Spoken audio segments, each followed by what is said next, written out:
API माळी, API Kedar आणि PSI Patil यांच्या टीमला गोपनीय माहिती मिळाली होती की 3 मे रोजी अवचितपाडा भिवंडी या ठिकाणी काही इसम भारतीय चलनाच्या नकली नोटा घेऊन विक्रीसाठी येणार आहेत। त्या अनुषंगानं युनिट 2च्या अधिकाऱ्यांनी ACP शेखर बागडे यांच्या मार्गदर्शनामध्ये सापळा कारवाई आयोजित केली। त्या अनुषंगानं सुरुवातीला 3 आरोपींना संशयित आरोपींना ताब्यात घेतलं।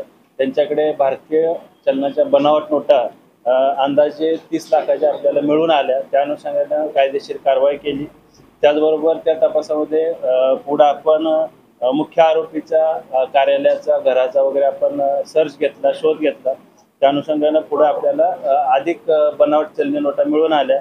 एकूण आतापर्यंत आपल्याला 45,50,000च्या बनावट चलनी नोटा तपासामध्ये मिळून आलेल्या आहेत। सध्या आपल्या ताब्यामध्ये एकूण 6 आरोपी आहेत। सूरज तानाजी शेंडे, भरत सासे, स्वप्नील पाटील, रामदास दळवी, विजय कर्णेकर, शेखर बत्तीन हे सर्व राहणारे भिवंडीतील आहेत।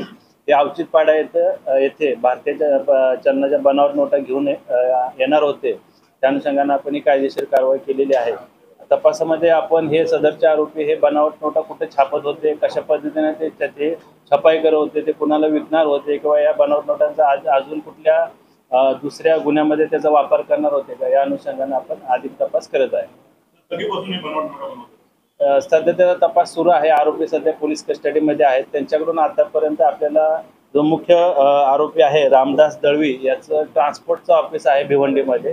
त्याच्या कार्यालयातून आपल्याला छपाईसाठी लागणारे जे लॅपटॉप आहे, प्रिंटर आहे, पेपर कटिंग मशीन आहे आणि इतर साहित्य असं आपण तपासामध्ये सध्या जप्त केलेलं आहे। सध्या प्राथमिक चौकशीमध्ये ते ट्रान्सपोर्ट ऑफिसमध्ये हे साहित्य मिळालेलं आहे, परंतु ह्याची मोठ्या प्रमाणामध्ये छपाई अजून कुठे ते करत होते का, त्या अनुषंगाने आपण त्यांचा पोलीस कस्टडीमध्ये अधिक तपास करत आहोत। सध्या 6 आरोपी आपल्या अटकेमध्ये आहेत।